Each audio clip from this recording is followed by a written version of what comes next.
wajib untuk membela tanah air kita sampai titik darah penghabisan. Kita nggak butuh kepada 1000 pemuda yang tidak ada kecemburuan, yang tidak ada rasa kesal ketika melihat bangsa Indonesia, rakyat Indonesia sengsara, acuh begitu. Kita nggak butuh. Kita ngerti tidak boleh melawan pemerintah yang sah. Nggak boleh. Nggak boleh. Dalam Islam tidak boleh mengajarkan pemerintah yang sah dilawan. Nggak boleh. Yang kita lawan ini ketidakadilannya, ketidakbenarannya, kezalimannya, kemungkarannya, bukan pemerintahnya. Karena apa? Fasadul ra'iyah bi fasadil umara wa fasadul umara bifasadil ulama. Banyak ulama yang diam terhadap kezaliman. Bukan hanya mendiamkan, bahkan bukan itu. Alimun alladzi yaj'alu ilmahu tabi'an li ra'yil muluk. Orang berilmu yang menjadikan ilmunya untuk mengikuti kemauan penguasa. Penguasa maunya A. Ini ulama tahu A ini salah, bukan enggak. Tapi cari-cari dalil untuk membenarkan yang salah.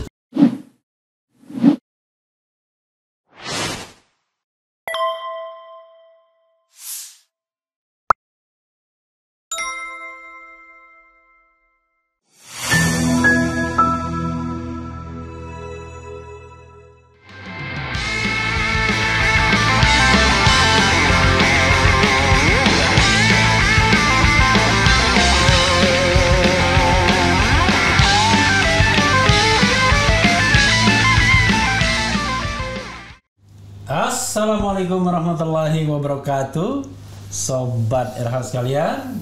Jumpa lagi kita di channel yang keren ini. Keren.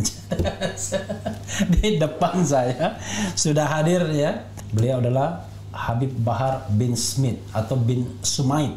Habib Bahar bin Sumaid sebenarnya ya. Sumaid. Oke. Assalamualaikum warahmatullahi wabarakatuh, Bib. Waalaikumsalam. Mukanya capek sekali kelihatannya. Nyasar tadi. Tapi kalau sudah senyum luar biasa ya Habib itu. Sehat, Bib ya? Alhamdulillah. Sehat. Bib, terima kasih sudah datang. Jadi Habib, apa perasaan Habib Bahar setelah bebas, setelah lepas ya dari katakanlah lembaga pemasyarakatan? Ya alhamdulillah, bersyukur kepada Allah. Kalau saya orangnya dalam keadaan apapun, situasi apapun selalu bersyukur kepada Allah. Karena bersyukur kepada Allah itu bukan hanya di waktu senang saja, bukan hanya ketika diberi nikmat saja. Bahkan dalam keadaan apapun, diberi apapun, tetap kita harus bersyukur kepada Allah. Bahkan sampai ulama berkata, kita harus bersyukur karena menjadi orang yang bersyukur kepada Allah. Sampai segitu. Jadi orang-orang banyak Bahar bin Smith di penjara, Bahar bin Smith di penjara. Kalau bagi saya, Bang Refli, penjara selama kemarin itu adalah penjara yang lebih besar. Justru di luar ini penjara kecil. Maksudnya, ini menarik nih, filosofinya menarik. Ya, kenapa? Jadi kemarin justru penjara besar. Ya.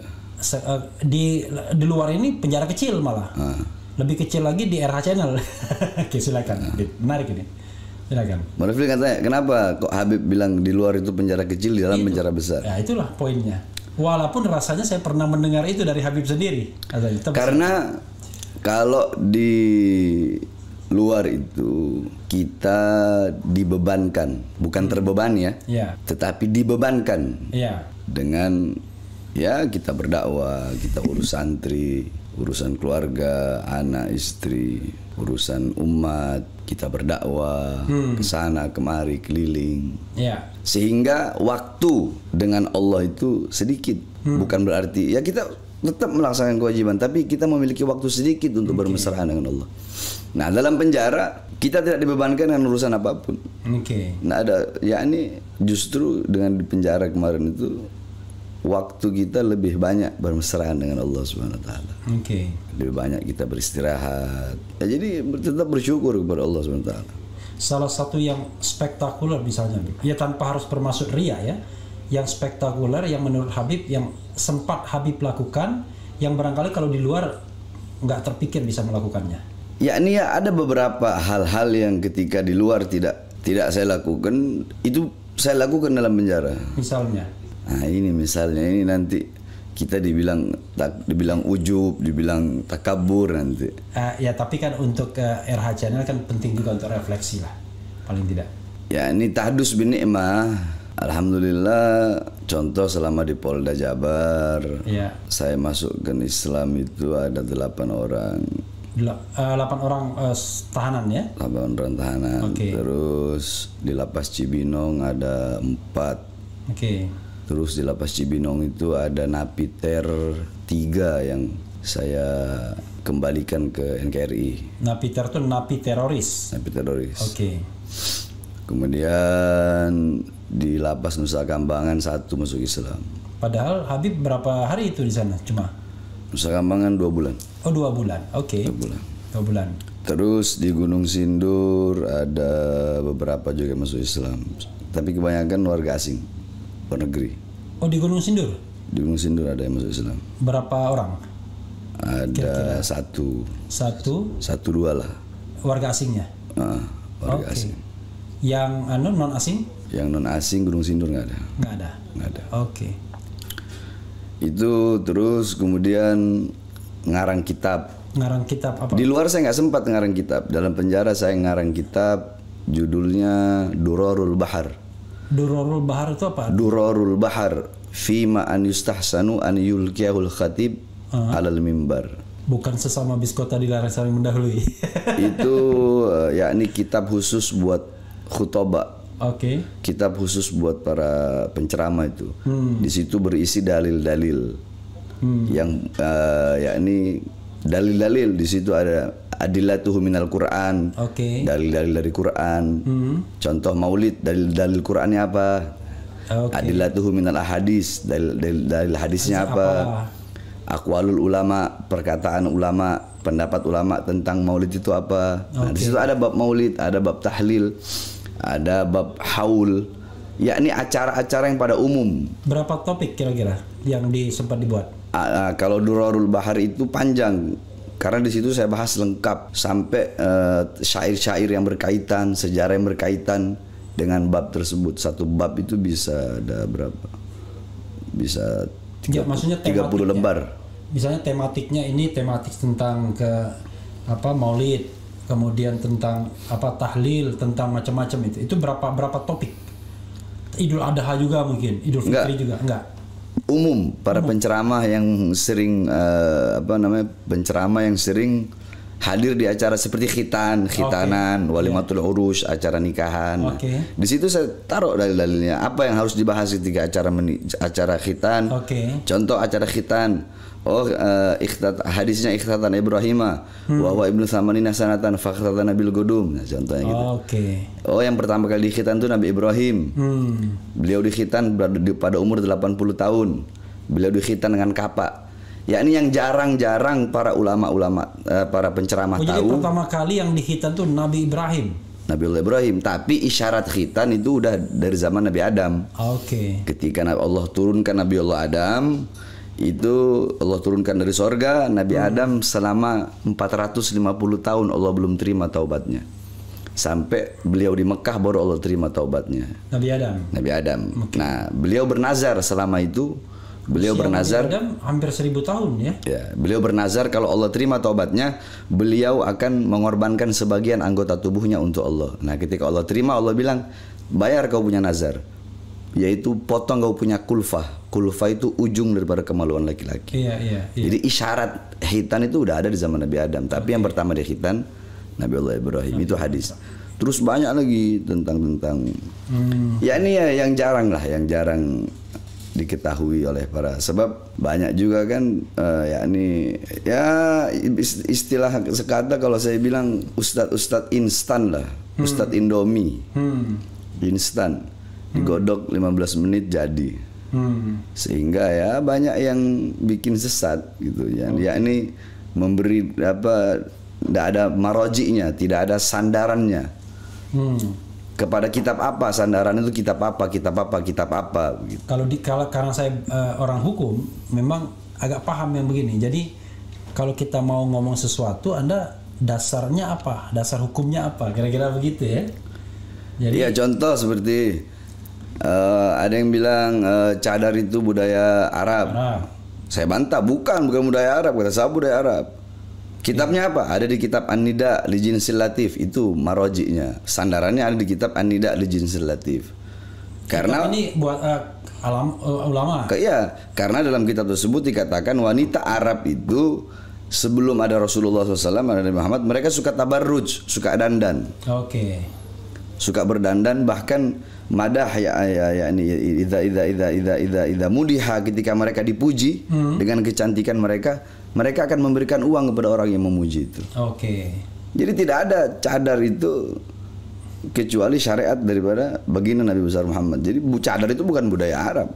Oke. Kalau mau bilang cadar budaya, berarti makan tangan kanan budaya Arab dong. Iya. Nabi Muhammad SAW sebelum beliau jadi nabi, orang Arab udah makan pakai tangan kanan. Logikanya kan begitu. Oke. 212 itu adalah salah satu sejarah yang dimana di situ berkumpul bahkan bukan hanya umat Islam saja, seluruh agama, seluruh suku, semuanya berkumpul di situ. Bahkan dari Islam pun yang berbeda mazhabnya pun berkumpul di situ. Ya, ini itu suatu momen yang begitu luar biasa, yang merupakan bagian daripada Negara Kesatuan Republik Indonesia yang kita cintai. Sehingga momen-momen seperti itu ya kita kenang, makanya saya serukan khususnya umat Islam dan saudara-saudara kita dari agama-agama yang lain, ya untuk memperkuat ukhuwah kita. Sebagaimana yang sering saya bilang, kita yang Muslim disatukan dengan agama. Adapun yang Nasrani, yang Buddha, yang Hindu, walaupun kita bukan satu agama, kita disatukan dengan satu kedaulatan, satu kesatuan, satu bangsa, satu negara, satu bendera, satu tanah air. Apa itu Indonesia? Ini ada yang nanya, belajar ilmu di mana Habib Bahar? Saya mondok itu pertama di Al Khairat. Al Khairat di? Al Khairat, Habib Idrus bin Salim Al Jufri, guru tua. Jawa Timur? Di Sulawesi. Oh, Sulawesi, oke. Kemudian dari Al Khairat, Habib Idrus bin Salim Al Jufri, saya memperdalam lagi di Darul Lughah wa Dakwah. Kemudian saya memperdalam lagi khusus ilmu alat di Tajul Muslimin. Ilmu alat itu? Ilmu alat itu untuk baca kitab kuning, baca kitab gundul, yakni kita belajar nahwu, shorof, i'rab, i'lal. Alat untuk membaca kitab kuning. Insya, insya, balaghah, bayan, ma'ani, mantik, arud, syair, gawafi. Oke. Ya, ini ya, di Jawa Timur itu. Di Jawa Timur. Jadi berapa tahun Habib menyelesaikan pelajaran semua itu? 12. Spending time-nya. 12. 18 tahun lah. 18. Selama 18 tahun. Jadi sobat era sekalian, 18 tahun itu ya hitungannya sudah lebih dari doktor. Karena dokter kalau di sekolah umum kan doktor itu S1-nya 4 tahun, S2-nya 2 tahun, doktornya 3 tahun, 9 tahun. Kemudian ya kurang lebih lah ya. Karena saya di Al Khairat dari kelas 1 SD, dari kelas 1 SD. Dari kelas 1 SD udah mondok. Sudah mondok. I see. Jadi no wonder kalau Habib hafal kitab-kitab begitu ya. Saya kadang-kadang begitu Habib ngomong istilah apapun tak pernah mendengarnya. Tak ada yang saya pernah dengar kitabnya. Allahu Akbar ya. Mau tanya Bib, apa yang kudu kita lakukan khususnya umat Islam di saat ini tentang kondisi Indonesia sekarang? Makasih Bib. Nanya begitu. Apa yang harus dilakukan? Ini saya bacakan lagi ya. Mau tanya Bib, apa yang kudu kita lakukan khususnya umat Islam di saat ini tentang kondisi Indonesia sekarang? Kalau berbicara masalah Indonesia, Indonesia ini milik kita semuanya.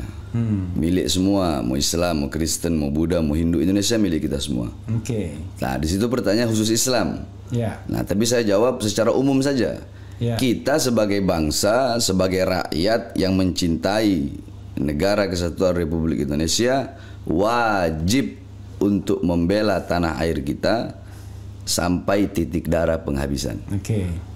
Nah, jadi kita nggak butuh kepada 1000 pemuda yang tidak ada kecemburuan, yang tidak ada rasa kesal ketika melihat bangsa Indonesia, rakyat Indonesia sengsara, acuh begitu. Kita nggak butuh.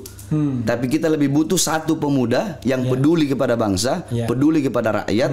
Dia rela mengorbankan nyawanya, jiwanya demi Indonesia daripada 1000 pemuda yang tidak pernah peduli sama sekali. Apalagi yang hedonis ya. Iya, ya ini sering kan Ana bilang, Ana Bahar bin Smith jangankan cuma di penjara demi bangsa. Lah, Bang Refli selama ini saya ceramah apa sih? Iya. Apa? Yang saya bela rakyat. Iya. Rakyat yang susah, rakyat yang miskin. Sering saya bilang, saya ini, kita orang ini mondok, kita ngerti tidak boleh melawan pemerintah yang sah, nggak boleh. Dalam Islam tidak boleh mengajarkan pemerintah yang sah dilawan, nggak boleh. Yang kita lawan ini ketidakadilannya, ketidakbenarannya, kezalimannya, kemungkarannya, bukan pemerintahnya. Karena apa? Fasadur ra'iyah bifasadul bifasadil umara, wa fasadul umara bifasadil ulama. Rakyat negara ini rusak karena rusaknya pemerintah. Rusaknya pemerintah karena rusaknya para ulama. Kenapa? Karena banyak ulama tarkun nasiha wa tarkul irsyad lahum. Banyak ulama yang meninggalkan nasihat kepada pemerintah tersebut. Kezalimannya dibiarkan, kebijakan-kebijakan yang tidak berpihak kepada rakyat, kebijakan-kebijakan yang berpihak kepada asing, kebijakan-kebijakan yang bisa menyengsarakan rakyat, dibiarkan sama ulamanya. Sehingga rusaklah. Jadi rakyat rusak, negara rusak karena pemerintah, pemerintah rusak karena ulama. Kenapa? Banyak ulama yang diam terhadap kezaliman. Bukan hanya mendiamkan, bahkan bukan itu. Alimun alladzi yaj'alu ilmahu tabi'an li ra'yil muluk. Orang berilmu yang menjadikan ilmunya untuk mengikuti kemauan penguasa. Penguasa maunya A. Ini ulama tahu ini salah, bukan enggak, tapi cari-cari dalil untuk membenarkan yang salah. Itu namanya legitimator. Dia memberikan legitimasi. Kalau kita bilang kalimatul haq uridu bihal batil, kalimatnya benar, bawa ayat Quran, bawa hadis, tapi dengan tujuan-tujuan yang tidak betul. Berdiri depan babu sudah, berdiri depan pintu sudah, pintu kekuasaan dengan mengharapkan harta, pangkat dan jabatan. Karena di dalam hukum yang saya pahami, hukum non agama, memang kayak Pak Mahfud bilang, saya ini hakim. Mau membenarkan ada dalilnya, mau menyalahkan ada dalilnya. Jadi tinggal tergantung niatnya. Kalau niatnya cari kekayaan, cari kekuasaan, ya cari ayat-ayat yang kira-kira menguntungkan, kira-kira begitu. Kalau di hukum itu. Kalau saya tidak andaikan ada yang tidak sefaham dengan saya, ada yang tidak sejalan dengan saya, dan dia memiliki kebenaran, kebenarannya tidak kita hilangkan, kebaikannya tidak kita hilangkan. Sebaliknya, ada orang sefaham dengan saya, sejalan dengan saya, tapi dia punya kesalahan. Kesalahannya kita tidak hilangkan. Salah ya salah, walaupun orang yang sejalan. Kalau ada kebenaran dari orang yang tidak sefaham, tidak sejalan, ya kita benarkan kebenarannya, tidak akan kita hilangkan. Sebaliknya, yang salah walaupun sejalan dengan kita, ya kita salahkan. Tidak akan kita hilangkan kesalahannya, tidak akan membenarkan yang salah walaupun kesalahan itu datang dari kawan. Dan tidak akan menyalahkan yang benar walaupun kebenaran itu datangnya dari lawan atau orang yang tidak sejalan dengan kita. Intinya kita tidak pernah khawatir bahkan kehilangan teman sekalipun kalau memang kita menyatakan yang hak, kira-kira begitu. Ya ini intinya tawassut. Kita itu berada di tengah. Berada di tengah. Ya ini jangan hubbuka syai' yu'mi wa yusimmu. Kalau kata Rasulullah, jangan kecintaanmu kepada sesuatu membuat kau buta dan tuli. Maksudnya bukan buta mata tuli telinga, buta hati. Kehilangan objektivitas. Tuli hati, Yang halal jadiin haram, yang haram jadiin halal, yang benar jadi salah, yang salah jadi benar. Bib, ini ada yang tanya ya, mengapa Habib kurang membahas tentang tasawuf dan tarikot gitu? Salam Habibana gitu. Bukan kurang membahas tentang tasawuf dan thariqah. Bang Refli, saya ini ngajar di pondok setiap malam Selasa. Itu saya ngajar kitab Mukasyafatul Qulub karangan Imam Ghazali. Saya ngajar kitab Ihya Ulumuddin karangan Imam Ghazali. Saya ngajar kitab Nashihud Diniyah karangan Habib Abdullah bin Alwi Al-Haddad. Saya ngajar kitab Ar-Risalah karangan Imam Al-Qushairi, Risalah Al-Qushairiyah. Itu semua kitab tentang tasawuf. Cuma nggak pernah ada masukin ke YouTube. yang masukkan YouTube kitab-kitab tentang kritik kepada pemerintah. Giliran saya lagi kritik pemerintah, lagi ceramah tegas keras masukin ke YouTube. Saya ceramah bahas akhlak, bahas tasawuf, bahas syariat, bahas hakikat, bahas tarekat. Mana ada yang masukin ke YouTube? Nggak ada. Nah kalau di Refli Harun Channel kan mereka insya Allah tahu kan. Iya makanya. Dan juga ada orang bilang, oh itu Habib Bahar ceramahnya keras, marah-marah, berapi-api. Saya ceramah begitu itu bukan kita orang ini nggak tahu dalil. Justru makanya saya kan bilang terserah orang mau bilang apa, terserah, saya nggak pernah peduli. Mereka mau bilang Bahar bin Smith begini ceramahnya marah-marah, Rasulullah itu tidak pernah begitu. Kata siapa? Kata siapa Rasulullah tidak pernah begitu? Rasulullah SAW dikatakan kana idza khataba ihmarrat ainahu. Nabi Muhammad itu kalau lagi khutbah, kalau lagi ceramah, ihmarrat ainahu, merah kedua mata beliau. Wa ala sautuhu, meninggi suara beliau. Wa ishtadda ghadabuhu, bertambah kemarahan beliau. Hatta ka'annahu kamundiri jaisin, sehingga beliau bagaikan, seakan-akan bagaikan pemberi peringatan perang. Sobbahakum massahakum, pagi ini kalian akan diserang, kita akan diserang. Sore ini kita akan diserang. Mana ada orang memberi peringatan perang, sore ini kita diserang, pagi ini kita diserang. Makanya orang bilang saya biar terserah, mereka mungkin kurang, wallah biarkan saja. Yakni kita orang yang ceramah tegas tidak pernah menghilangkan kelembutan Nabi. Kenapa nggak dimasukkan? Ayo, ceramah saya bahas akhlak Nabi, adab Nabi, sopan santun Nabi, bagaimana Nabi Muhammad kepada orang Yahudi, kepada Nasrani, kepada kafir zimmi, harbi, kepada kafir mu'amman, bagaimana Nabi Muhammad kepada kafir, kepada orang-orang kafir, bagaimana para sahabat-sahabat, bagaimana Sayyidina Umar bin Aziz. Nggak pernah ada dimasukkan. Giliran saya lagi kritik pemerintah dimasukkan. Udah begitu ada lagi yang ngelaporin lah. Orang kita ini negara demokrasi. Justru pemerintah itu kita kritik untuk membangun. Ini loh yang benar seperti ini. Ini salah, ini benar. Itu kalau pemerintahnya mau dengar. Tapi kalau pemerintah ini kan negara demokrasi. Kalau negara kalau nggak mau dikritik ya jangan bikin negara demokrasi. Ini kan kita negara demokrasi. Karena NKRI harga mati bagaimana? Jadi jangan ngomong nasionalis. Saya nasionalis cuma di mulut bagaimana kok. Justru kita orang ini yang mau kalau dibilang nasionalis. Jadi karena kalau yang didengarkan para cukong, susah juga. Kalau didengarkan para oligarki ya susah juga gitu ya. Kalau Bang Refli mau tahu, di lapas itu tidak perlu saya sebutkanlah namanya. Ada beberapa napiter, saudara-saudara kita yang mengatakan Indonesia itu togut, pemerintah Indonesia togut, polisi togut. Togut itu apa ya? Nah, makanya mereka bilang seperti itu. Saya marah. Saya bilang kau belajar dari mana? Kau bilang pemerintah Indonesia togut. Kau bilang polisi togut, tentara togut, kau bilang ini togut, semua orang yang nggak sejalan sama kau bilang togut. Kau tahu nggak artinya togut itu apa? Jangan kau hanya ini. Ini saya jelaskan. Satu, dalam kitab tafsir Ma'alimut Tanzil Al-Imam Baghawi, dalam tafsir Jami'ul Bayan Al-Imam Ibnu Jarir At-Tabari, yakni qala Abdullah bin Mas'ud ay at-taghut al-kahin au as-sahir. Sayyidina Abdullah bin Mas'ud berkata, toghut itu adalah kahin, dukun, au sahir atau penyihir. Terus dalam kitab Anwarut Tanzil Imam Baydawi, kemudian dalam kitab Madarikut Tanzil Imam An-Nasafi, kitab tafsir, dijelaskan gal Abdullah bin Umar at-taghut ay al-asnam.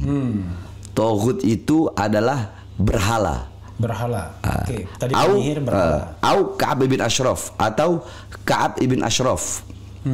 Ka'ab ibn Ashraf itu pemuka Yahudi. Pemuka Yahudi di zaman Nabi Muhammad. Ka'ab bin Ashraf. Nah, kemudian ada lagi di dalam kitab tafsir Ibnu Katsir. Kemudian tafsir Bidayah wa Nihayah Imam Al-Qurtubi. Di situ dijelaskan qala Malik ibn Yasir at-taghut ay al-iblis. Au asyaiton. Togut itu iblis. Togut itu syaiton. Tafsir Jalalain Al-Imam Jalaluddin Al-Mahalli dan Imam Jalaluddin Suyuti. Tafsir Ad-Durrul Manthur, Tafsir Al-Ma'thur Al-Imam Suyuti. Kemudian dikatakan di situ ini yang paling sahih. Gala Sayyidina Umar bin Khattab, berkata Sayyidina Umar bin Khattab, at-taghut kullu ma abina min dunillah fa huwa taghut. Oke. Apapun yang disembah selain Allah itu adalah taghut. Saya bilang ke mereka, ini pemerintah Indonesia mayoritas muslim, taghutnya di mana? Itu polisi muslim, yang kalian bom itu orang muslim. Kalian ngebom Polres itu mati orang muslim. Yang kalian bilang taghut, taghutnya di mana? Sedangkan penjelasan yang sudah saya jelaskan tadi tentang taghut itu, mana taghutnya? Nah, dari situlah akhirnya mereka mulai paham, lama-lama masuk. Nah, ya. Akhirnya mereka, ya sering saya katakan hadis hubbul watan minal iman. Cinta tanah air itu bagian daripada iman. Apa itu waton? Nah, Al-Imam Ibnu Alan beliau mengatakan juga apa itu waton. Al-Imam Ibnu Alan, terus Al-Imam Ibnu Athir, yakni para ahli kata. Beliau ini para ahli kata, ahli bahasa. Oke. Dalam kitab Lisanul Mizan, kitab Lisanul Mizan juga dijelaskan waton itu tanah, yakni tempat, yakni ada yang mengatakan tempat lahir. Oke. Ada yang mengatakan tempat tinggal siapapun yang tinggal di situ. Nah, berarti dia watoni. Ada juga yang bilang tempat lahir. Nah, berarti itu watoni, termasuk watoni. Ya ini seperti itu. Makanya saya orang mau bilang apa terserah. Mereka nggak tahu saya kok. Terserah aja. Jadi begini Bang Rafli. Sekarang saya tanya, saya cecar Bang Rafli ya. Boleh? Boleh. 1 tambah 9 berapa? 10. 8 tambah 2? 10. 5 tambah 5? 10. 6 tambah 4? 10. 7 tambah 3? 10. Hasilnya sama nggak? Sama. Cara pembagiannya? Beda. Begitulah habaib. Ada yang lembut, ada yang berdakwah, ada yang tegas, ada yang amar ma'ruf, ada yang nahi mungkar. Ada yang tukang ngadu-ngadu ke polisi juga ada juga. Ya, kalau itu nggak termasuk di hitungan tadi. Oh, nggak masuk hitungan tadi ya, karena hasilnya beda itu.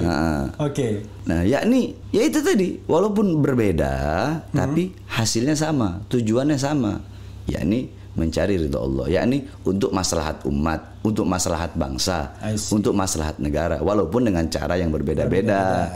Sama seperti Bang Rafli. Bang Rafli ini mau bikin sawah. Bang Rafli mau bikin sawah ini, sawah ya. Bang Rafli nanam padi. Bang Rafli cuma siramin aja. Terus tikus-tikus yang ada di padi itu Bang Rafli nggak musnahin. Bakal jadi atau rusak itu, bakal panennya itu bakal bagus apa rusak? Rusak pasti. Kan ada yang bagian nyiramin. Iya kan, mupukin, dipupuk. Ada bagian yang ngejar-ngejar tikus. Ada yang bagian basmi tikus. Termasuk depan Bang Rafli ini bagian basmi tikus-tikusnya. Koruptor, pengkhianat bangsa. Itu harus dikasih peringatan. Kalau Rafli Harun pasti setuju Beb yang begitu-begitu ya. Iya, kebenaran ya kita sampaikan. Karena kalau amar ma'ruf konon katanya jauh lebih mudah daripada nahi mungkar ya kan. Ya ini kalau kita borong semua. Dakwah ya, amar ma'ruf ya, nahi mungkar ya, apapun resikonya. Itu two side in one coin ya. Jadi dua sisi. Ya ini kita ada sama. Ya ini kalau kita begini, kita ceramah tegas nih.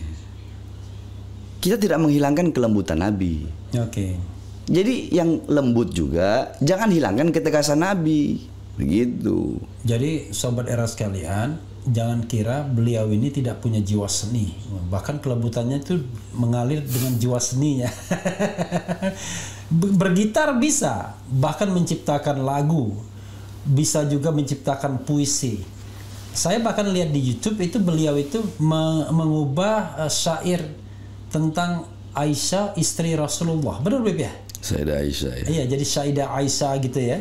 Gara-garanya dibikin syair yang populer.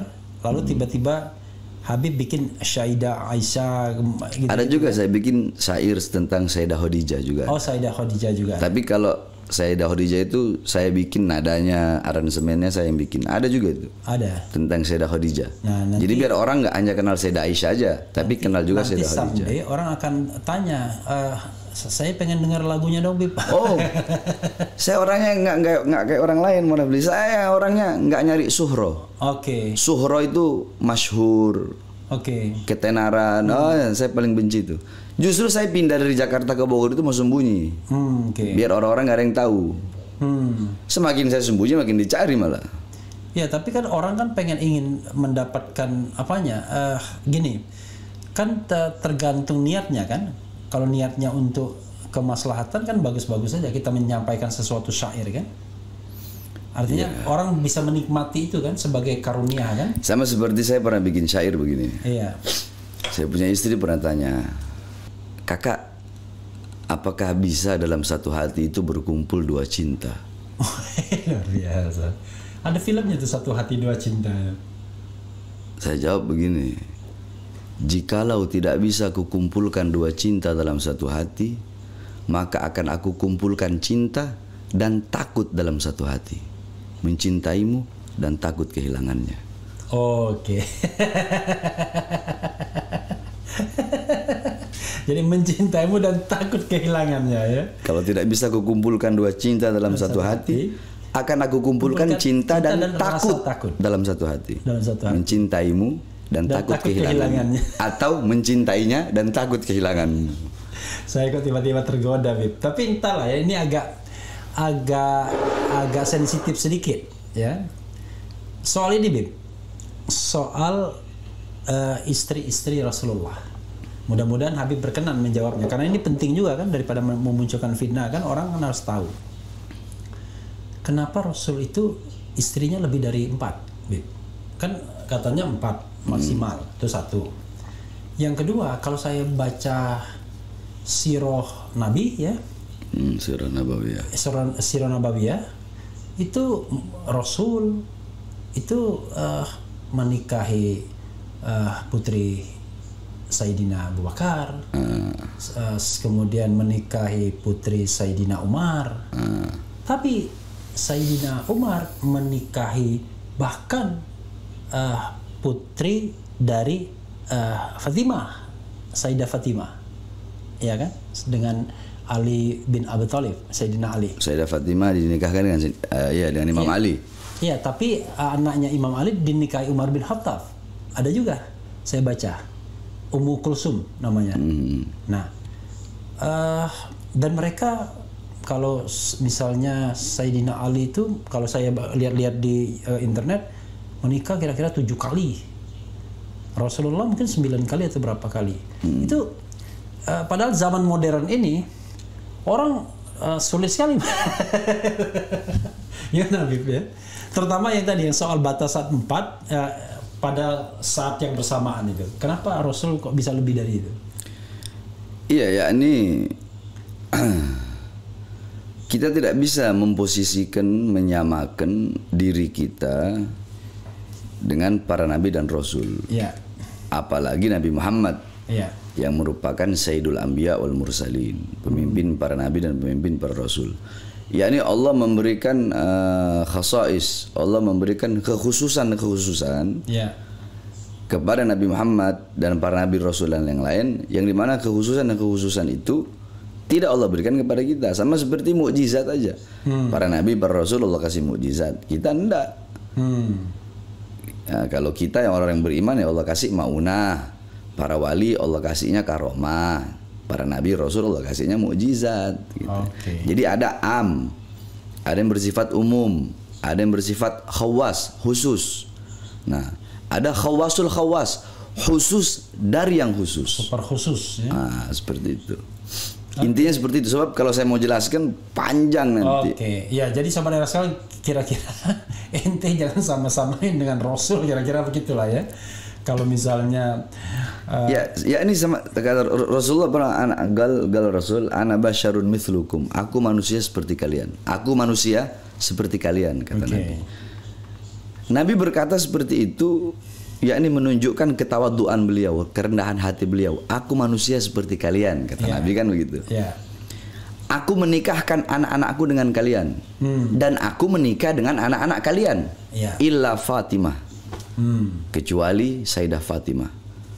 Adapun Fatimah pernikahannya aku menunggu perintah dari Allah. Nah, tidak ada yang sekufu, tidak ada yang sekafaah, sederajat dengan Sayyidah Fatimah, kecuali Imam Ali bin Abi Thalib, Sayyidina Ali bin Abi Thalib. Makanya Sayyidina Ali bin Abi Thalib yang Allah perintahkan kepada Rasulullah untuk dinikahkan dengan Sayyidah Fatimah. Banyak sahabat minta Sayyidah Fatimah nggak dikasih. Iya, yang saya baca mulai dari banyak yang minta. Abu Bakar. Tidak, nggak Rasulullah kasih. Sayyidina Utsman bin Affan diberi gelar Zunnurain, yang memiliki dua cahaya. Kenapa? Karena beliau pernah menikah dengan putri Nabi. Yang satu meninggal, beliau nikah lagi. Nah, tapi kalau Sayyidah Fatimah khusus. Sayyidah Fatimah itu beda dari yang lain. Beliau wanita yang tidak pernah haid seumur hidupnya. Tidak pernah haid. Sayyidah Fatimah seorang wanita yang tidak pernah haid. Sayyidatun Niswa fid dunya wal akhirah, pemimpin wanita di dunia dan di akhirat. Manusia yang masuk surga pertama setelah Nabi Muhammad SAW. Nah, makanya kenapa kok kita orang para habaib itu, kenapa syarifah nggak boleh nikah di luar Habib, di luar di luar bukan Arab, bukan, beda. Habib, Sayyid atau Syarif. Nah, kenapa? Karena itu tadi, karena tidak sekufu. Kecuali mazhab Maliki yang membolehkan. Hanafi, Syafi'i, Hambali tidak membolehkan. Bib, ini mungkin sekaligus untuk bagaimana kita bersikap ya terhadap pihak lain. Jadi Habib bisa jawab, bisa enggak, tapi bisa juga memberikan dalil untuk tidak menjawab. Ini ada yang nanya, Teguh Ahyar, Bib, pendapat tentang politik Habib Lutfi. Ada pertanyaannya begitu. Al-Habib Lutfi bin Yahya, beliau orang alim, beliau ulama besar. Beliau itu memegang ada beberapa puluh thariqah beliau pegang. Habib Lutfi bin Yahya Pekalongan. Tapi yang saya tahu beliau itu paling kuat thariqah Nahsabandiyahnya. Beliau paling kuat, dan memang beliau ulama, orang alim. Beliau megang banyak thariqah.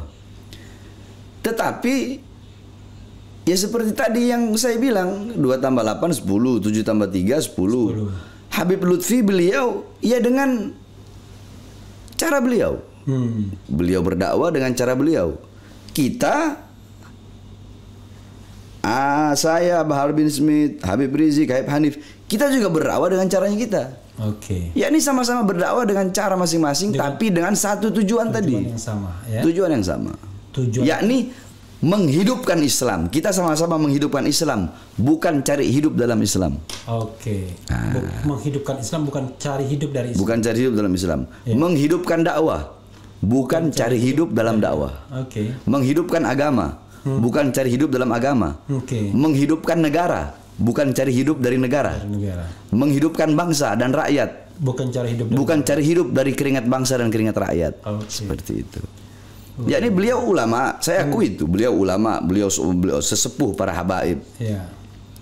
Tapi ya seperti itu. Sebenarnya Habib Rizik sosok yang saya kagumi, Habib Lutfi juga sosok yang saya kagumi dengan kelembutannya, dengan thariqahnya. Habib Rizik dengan ketegasannya. Sebenarnya yang di atas-atas ini beliau saling menghormati. Cuma yang di bawah-bawahnya aja ini suka ngadu-ngadu. Yang di bawah-bawahnya suka bentur-benturin. Ya seperti itulah. Bib, ini ada yang nanya lagi, terserah Habib mau jawab apa enggak. Assalamualaikum. Bung RH izin tanya ke Habib, bagaimana tanggapan Habib tentang Menak Yakut? ini pejabat ya. Dan barangkali Habib bisa memberikan juga perspektif bagaimana ketika kita harus membicarakan pejabat publik ya. Setelah menjabat selama ini dalam segi penerapan amalan agama Islam, mengingat beliau bergelar kiai. Terserah Habib mau jawab apa enggak. Yang saya tahu, semenjak masa pandemi itu ada 5 menteri yang kekayaannya bertambah. Salah satunya Menak, Menhan Prabowo, Menak Yakut, terus ada siapa lagi itu 3 saya nggak tahu. Luhut bin Sarpanjaitan, terus ada 2 lagi. Saya nggak hafal, saya cuma baca aja di Google, tahu-tahu buka Google ada 5 menteri yang kekayaannya bertambah semasa pandemi. Wallahu a'lam, itu harta, itu kekayaan mereka dapat dari mana, wallahu a'lam. Ana tidak tahu. Tetapi kalau pendapat ana tentang Menak Yakut ini, menamai menteri agama. Menteri agama itu harus orang yang benar-benar faham dengan agama. Faham dengan agama, dia harus tawassud, dia harus tawazzun, dia harus tasammuh. Tapi ini tasamuhnya jangan tasamuh yang kebablasan.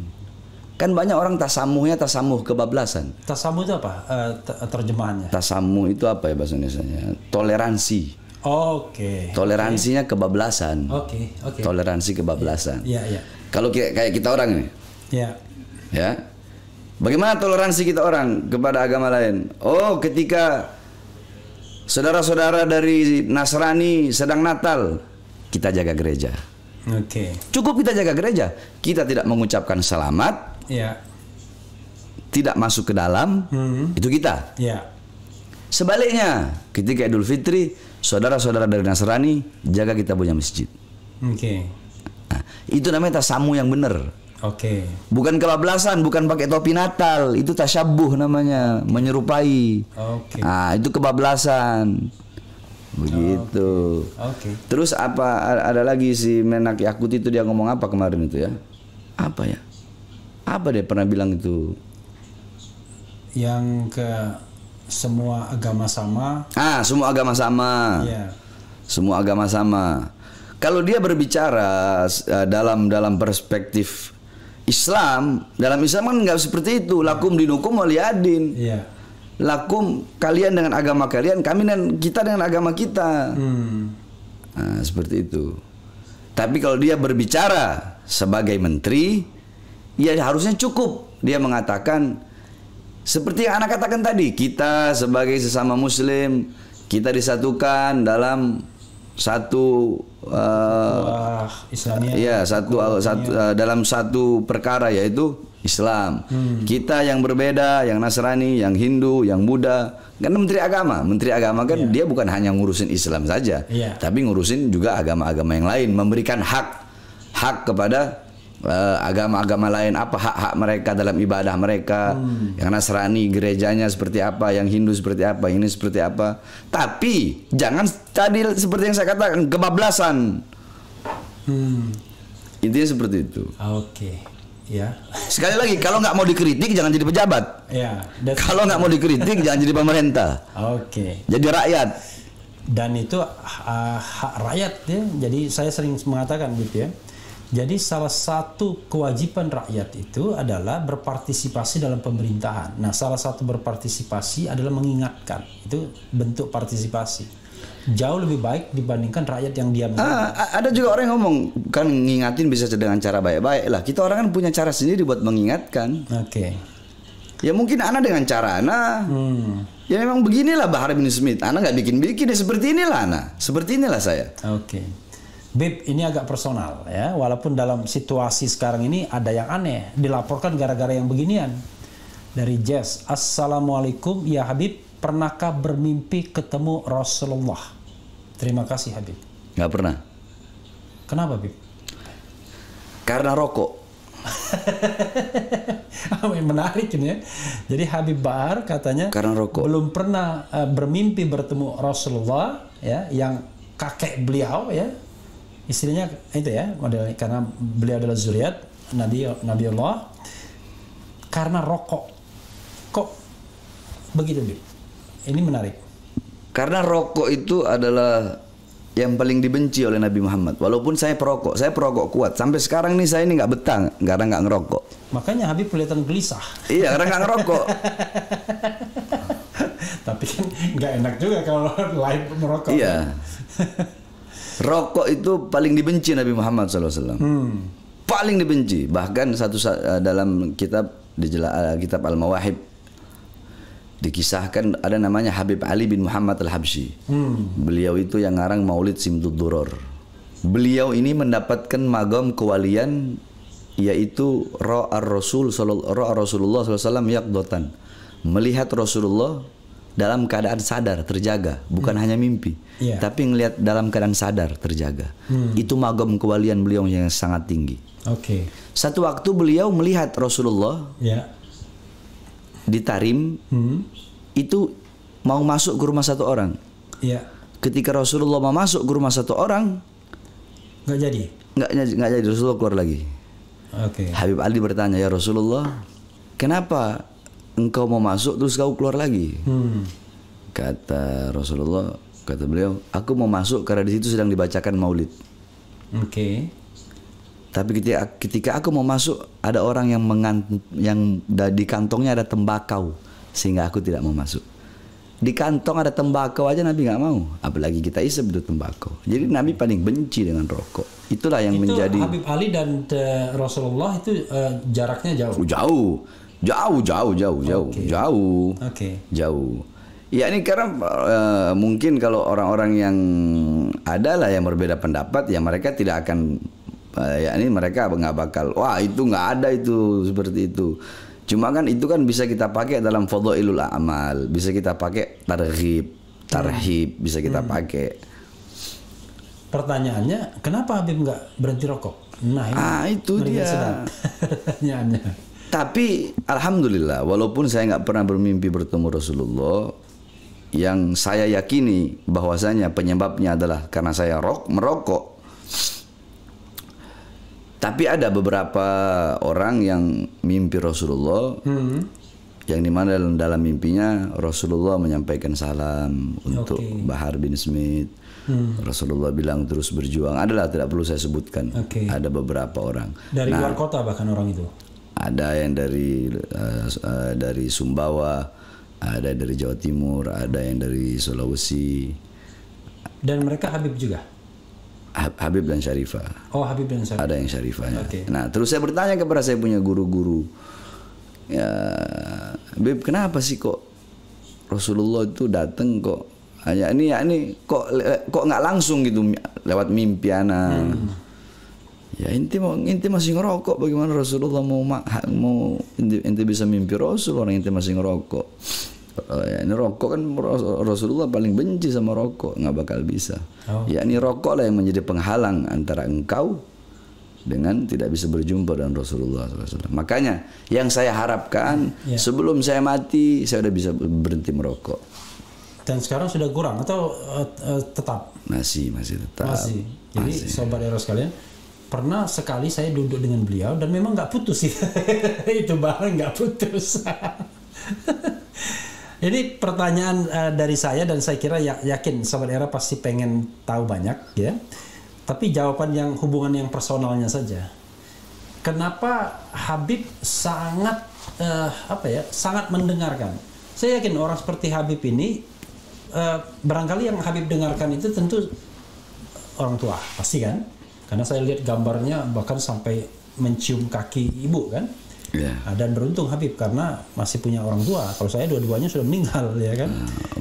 Dan yang amin ya, mudah-mudahan beliau Allah rahmati keduanya insyaallah. Amin ya rabbal alamin. Nah, yang kedua mungkin guru-guru Habib. Tapi orang yang pengen tahu adalah Habib sepertinya sangat menghormati Habib Rizik. Personal saja, nggak bagian-bagian yang mungkin akan membuat. Ya ini intinya Habib Rizik itu saya anggap beliau sebagai saya punya guru, saya punya uswah, gutwah, teladan, pedoman dalam berdakwah. Orang yang berani menyampaikan kebenaran, laumata laim, walaupun seluruh dunia membenci beliau tetap selalu menyampaikan kebenaran, menegakkan amar ma'ruf nahi mungkar. Itulah yang jarang dari 100 mungkin hanya 5% habaib yang seperti itu. Dan beliau termasuk salah satu daripada habaib itu. Beliau saya anggap sebagai saya punya guru, saya punya orang tua, dan bahkan yakni ketika saya terlibat dalam beberapa kasus-kasus dan dulu beliau orang yang pertama kali selalu membela saya. Makanya sering saya bilang, itu tahun berapa? Saya tidak terikat dengan organisasi apapun. Enggak, tahun berapa waktu Habib Rizik bela Habib? Ya, kasus Ahmadiyah, kasus Mbah Priuk, kasus Demos. Oke, Mbah Priuk 2010, terus ada 2011, 2012. Oke. Setiap ada, ini beliau selalu membela, selalu ada, selalu memberi motivasi. Makanya saya bilang saya tidak terikat dengan organisasi apapun. Saya ini tidak terikat dengan organisasi apapun, tidak terikat dengan organisasi apapun. termasuk organisasi dakwah apa nggak satu pun ya nggak ada. Organisasi apapun nggak ada saya masuk. Baik organisasi mau agama, mau organisasi agama, mau organisasi nasional, organisasi apa selain agama itu organisasi masyarakat, ya. Ormas, nggak ada. Saya tidak terikat dengan organisasi manapun. Oke. Tetapi selalu saya bilang, Habib Rizik, nyawa saya, jiwa saya, buat untuk membela Habib Rizik. Ya ini dalam itu pun termasuk dalam kategori ya ini para ulama, semua ulama. Semua ulama, yang namanya ulama ya kita bela. Oke. Tapi kalau ada yang nggak benar ya kita ajar begitu. Okay. Itu intinya konsekuensi ya. Jadi logis. Jadi kalau dia benar seperti ini ya. Seperti ibarat pepatah, raja alim, raja disembah, raja lalim, raja disangga. Itu perumpamaan peribahasa ya. Selama dia benar dan lurus, kita hormati, kita bela. Tapi tidak benar dan tidak lurus, kita peringatkan. Kira-kira begitu, Bib ya? Ya, kira-kira seperti itu. Okay. Itu kalau peribahasanya Bang Rafli. Kalau saya beda lagi. Apa? Kau baik, saya 1000 kali lebih baik. Oke. Kau jahat sama saya 1000 kali lebih jahat. Oke. Kau lawan saya sambil merangkak, saya lawan kau sambil berjalan. Oke. Kau lawan saya sambil berjalan, saya lawan kau sambil berlari. Kau mau main-main sama saya ajari cara mainnya bagaimana. Ingat, bukan saya di tengah-tengah kau, bukan saya di tengah-tengah kalian, tapi kalian di tengah-tengah saya. Itu peribahasa saya. Oke, ini ada yang bilang begini ya, Bang Refli, tolong ditanyakan, kalam Gus Fuad Pleret, 85% orang Indonesia mengalir darah Nabi Shallallahu Alaihi Wasallam. Apa benar ya? Apakah karena inikah Nabi Shallallahu Alaihi Wasallam sangat menyayangi orang Indonesia? Dari mana dia ininya? Ada dengar info begitu, Bib? Saya nggak kenal, nggak tahu Gus Fuad. Ya? Okay. Yang saya tahu Abuya Maliki, Habib Muhammad bin Abdul Maliki, beliau pernah ziarah ke makbarah makam Nabi Muhammad. Yeah. Ketika beliau ziarah di kuburnya Rasulullah SAW, dalam keadaan sadar beliau melihat Rasulullah di belakang ada beberapa golongan, beberapa umat lah. Yeah. Abuya Maliki, Habib Muhammad bin Abdul Maliki bertanya, siapa itu? Ya, golongan yang berada di belakangmu. Beliau jawab, oh mereka adalah umat Islam Indonesia. Mereka umat yang aku cintai.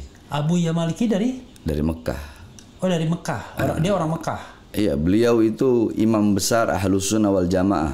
Oke.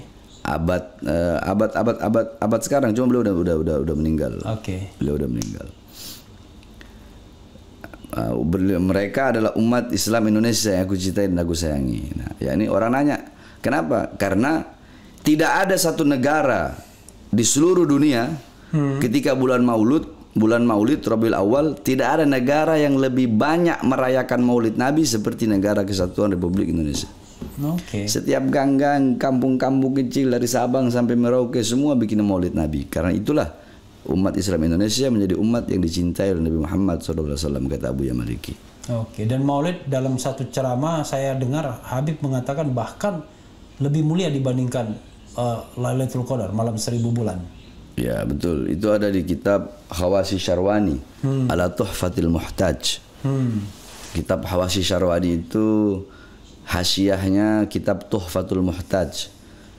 Jadi Hawasi Syarwani kitab karangan Imam Syarwani. Beliau itu menghasyiahkan kitab Tuhfatul Muhtaj Al-Imam Ibnu Hajar Al-Haytami. Oh, itu kitab Tuhfatul dia membahas ya. Jadi kalau di kita ngaji itu ada matan, ada syarah, ada hasyiah. Matan itu isi kitab. Oke. Syarah penjelasan daripada isi. Oke.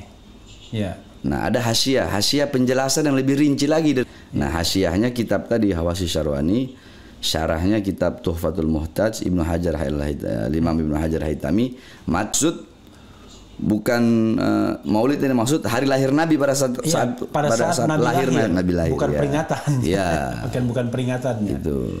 Jadi yang Senin tahun gajah 12 Rabiul Awali itu ya kan. Itu yang dimaksudkan. Wah, ini ada yang kalau Habib Ja'far Shodiq Al-Lattas, kenal Bung Refli, tolong titip salam buat beliau dari saya. Kenal enggak? Habib Ja'far Shodiq Al-Lattas. Banyak Habib Ja'far ya, mirip-mirip Alatas ya. Nama mirip-mirip ini banyak memang. Oke, Bang RH, tolong tanyakan ke Habib, kenapa negara kita nggak kaya-kaya seperti negara Islam yang lain? Padahal ini ya terserah Habib mau jawab apa enggak. Seperti negara Islam yang lain, padahal mayoritas Islam. Apakah Allah mengutuk Indonesia? Allah. Gimana? Nah, ya ini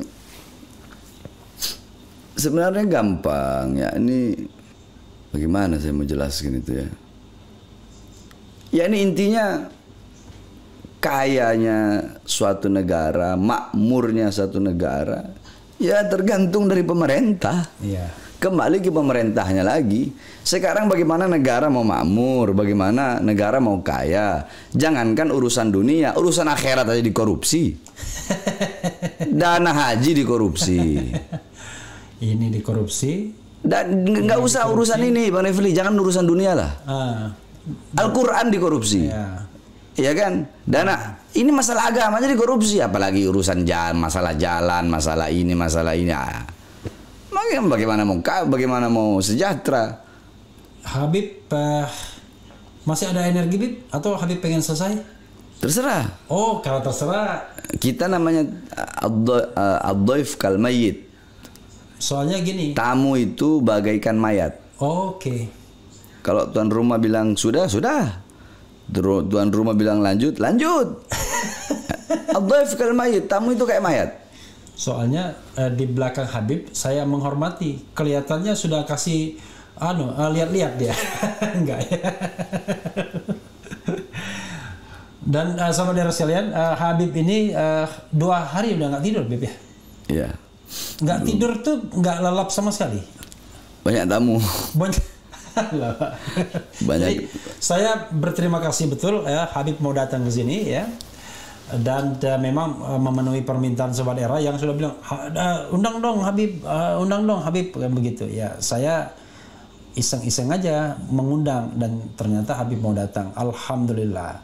Bilang saya lebih memilih seluruh alam membenci saya karena menyampaikan kebenaran daripada seluruh alam mencintai saya karena menyembunyikan kebenaran. Ya. Dibilang lanjut Bang RH ya. Karena permintaannya lanjut ya saya lanjut Beb ya. Tapi nanti Habib kalau misalnya Habib bilang tolong dong, saya bersedia untuk langsung menghentikannya ya. Soalnya yang begini-begini jarang sama Habib Bahar. Biasanya kan Habib ceramah, tanya jawabnya kan mungkin nggak banyak, ya kan? Kalau ini saya juga jarang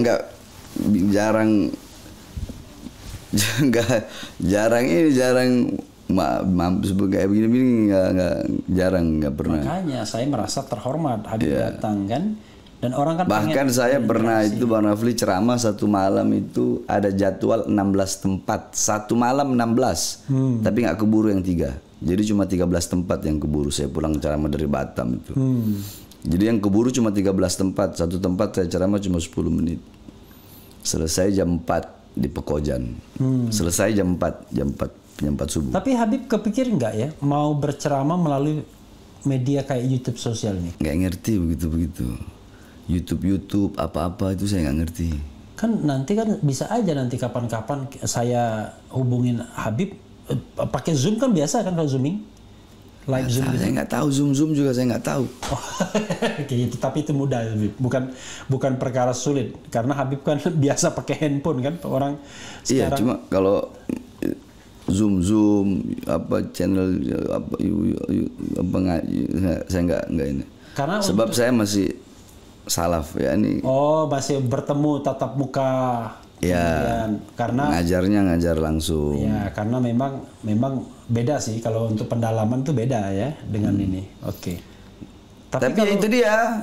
Kalau saya lagi ngajar lembut begini, bahas akhlak, bahas adab, nggak ada yang masukin. Jadi orang taunya, oh Bahar bin Smith radikal, arogan, intoleran, terserah. Mau bilang apa terserah. Saya nggak pernah peduli. Tapi kalau Refli Harun ya channel ini harus ada orang yang punya style berbeda-beda. Kalau sama semua ya kan ada yang bilang, ada orang yang mengatakan ya kan. Konon katanya Umar bin Khattab itu Al Faruq ya. betul-betul tegas membedakan yang akhlak dan yang hak dan yang batil. Kan ada yang orang mainnya selalu abu-abu, kalau dia kan tegas. Ya, hitam-hitam putih-putih, nggak ada abu-abu. Putih-putih.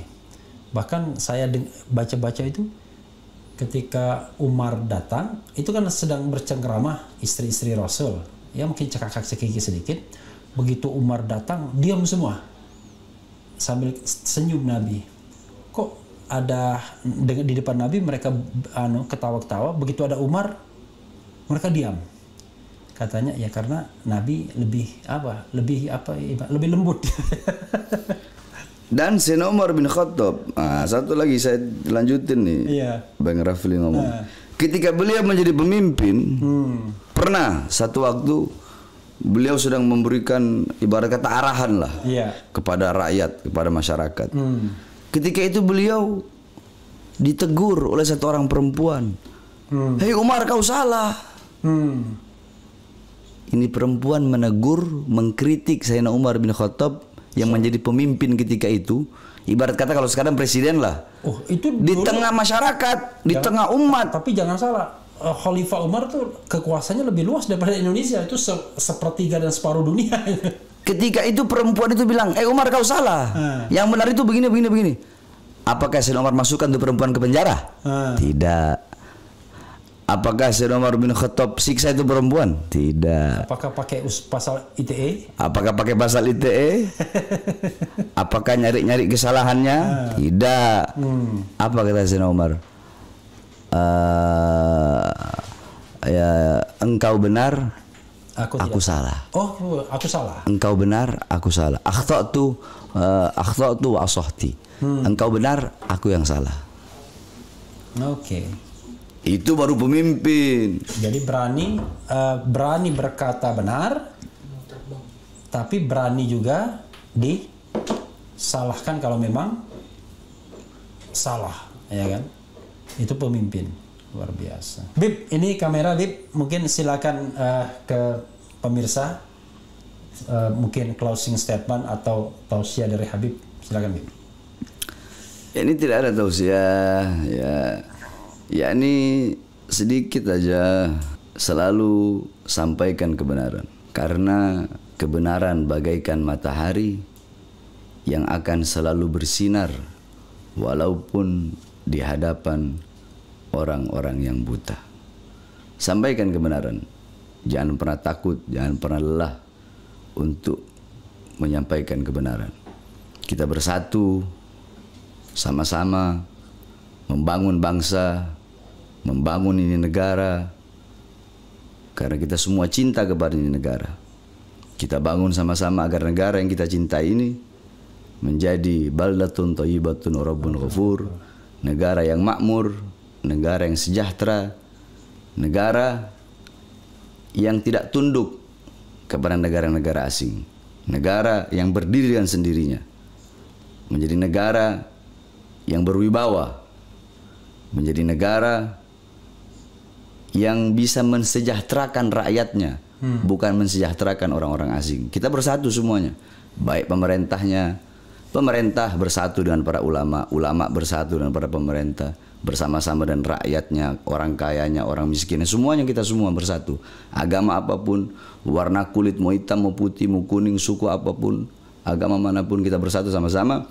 Kita bangun Indonesia untuk lebih makmur, lebih jaya, dan mudah-mudahan kita semua mendapat rahmat dan ridha dari Allah Subhanahu wa taala. Amin amin ya rabbal alamin. Amin ya rabbal alamin.